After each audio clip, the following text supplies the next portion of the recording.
ആരാധകരുടെ ഒരു ആവേശമാണ്. ആരാധകരുടെ ആവേശം ചില സമയത്തൊക്കെ അതിരടക്കാറുണ്ട്. ആരാധകരും പോലീസുകാരും ഒരുപോലെ എന്നാണ്. സ്നേഹിക്കാനും പറ്റില്ല, വെറുപ്പിക്കാനും പറ്റില്ല.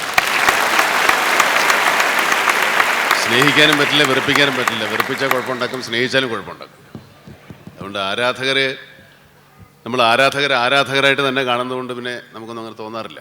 തീർച്ചയായിട്ടും മമ്മൂട്ടി ടൈംസ് എന്ന് പറയുന്നത് ആദ്യം ഞാനിവരെ ഇവിടെ ദേഷ്യപ്പെടുകയാണ്.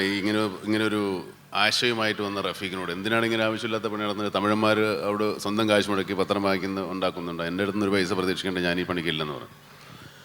അപ്പോൾ റഫീഖ് പറഞ്ഞു, ഞങ്ങളൊന്നും ചോദിക്കില്ല, ഇടയ്ക്ക് വലിയൊരു ഫോട്ടോയ്ക്ക് നിന്ന് തന്നാൽ മതി, അങ്ങനെയാണെങ്കിൽ ആലോചിക്കാമെന്ന് പറഞ്ഞു. അങ്ങനെ ഇത് ആരംഭിച്ചതാണ്. അപ്പോൾ ആദ്യം എനിക്ക് ഇവരോടൊരു ഒരു പുച്ഛം, ഒരു അവജ്ഞയൊക്കെ തോന്നിയെങ്കിലും പിന്നീട് പക്ഷേ ഇവരത് അതിൻ്റെ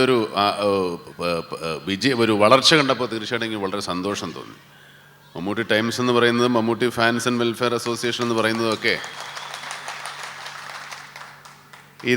ഈ ചെറുപ്പക്കാരുടെ ആവേശം, ഒരു നടനോടുള്ള ആവേശം അല്ലെങ്കിൽ ഒരു ആരാധനയെ നമുക്ക് നല്ല വഴിക്ക് തിരിച്ചുവിടാൻ സാധിക്കുമെന്നുള്ളതിൻ്റെ ഏറ്റവും വലിയ ഉദാഹരണങ്ങളാണിത്. കാരണം വെറുതെ നടനെ കാണുമ്പോൾ കൈയടിക്കുകയും ബഹളം വയ്ക്കുകയും പൂവുകയും മാത്രമല്ലാതെ നടൻ്റെ പേരിൽ നടനെ ആരാധിക്കുന്ന ആളുകളുടെ ജീവകാരുണ്യ പ്രവർത്തനങ്ങളാണ് കൂടുതൽ ഞങ്ങൾ മറ്റു പല നടന്മാരും ചെയ്യുന്ന പോലെയൊന്നും ഉള്ളൂ. ഞാൻ തന്നെ അതിനൊരു മഹാനായിട്ട് പറയുന്നതല്ല.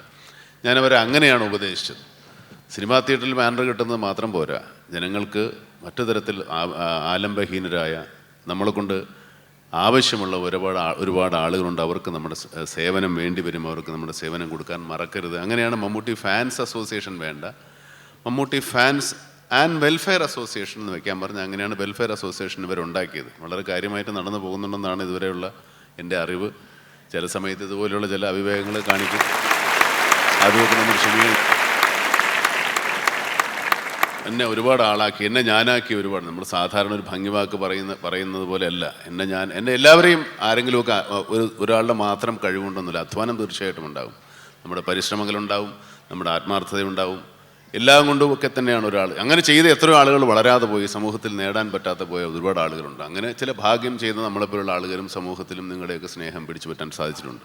അതിന് ഇതുപോലെ ഒരുപാട് പേരുണ്ട്. ഈ വേദിയിലിരിക്കുന്നത് മാത്രമല്ല, നമ്മൾ കാണാത്ത, നമ്മളറിയാത്ത, നമ്മൾ പരിചയപ്പെടാത്ത ഒത്തിരി ആളുകളുടെ സ്നേഹവും ഒത്തിരി ആളുകളുടെ വാക്കുകളും ഒക്കെ നമ്മൾ ഉപകരിച്ചിട്ടുണ്ടാകും. തീർച്ചയായിട്ടും അത് ഇപ്പോൾ ഇവിടെ കൂടിയിരിക്കുന്ന ഇത്ര ആളുകളല്ല, കേരളത്തിൽ ഒരുപാട് ആളുകളുണ്ട്. നമ്മൾ കാണാത്ത, നേരിട്ടറിയാത്ത, അല്ലെങ്കിൽ നേരിട്ട് സംവദിക്കാത്ത, ഒരു ഫോൺ കോൾ പോലും ചില സമയത്ത് തിരക്കുണ്ടെങ്കിൽ എടുക്കാൻ പറ്റാത്ത ഒരുപാട് ആളുകൾ നമ്മൾ സ്നേഹിക്കുന്നുണ്ട്.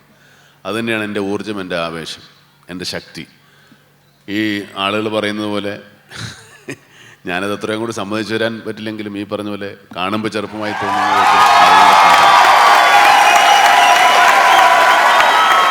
ആളുകളുടെ സ്നേഹം തന്നെയാണ്, സ്നേഹം കൊണ്ട് തന്നെയാണ് ഉള്ളത്. കാരണം നിങ്ങളുടെ കണ്ടിൽ ഞാൻ കാണുമ്പോൾ ഇങ്ങനെ തന്നെ ഇരിക്കുന്നത്. നമ്മുടെ കുട്ടികൾ വളരുന്നത് നമ്മൾ അറിയില്ല എന്ന് പറയുന്ന പോലെ എനിക്ക് പ്രായമാകുന്നുണ്ട്, പക്ഷെ നിങ്ങൾക്കത് മനസ്സിലാവാൻ പറ്റുന്നുണ്ട്. അത് നിങ്ങളുടെ സ്നേഹം കൊണ്ട്.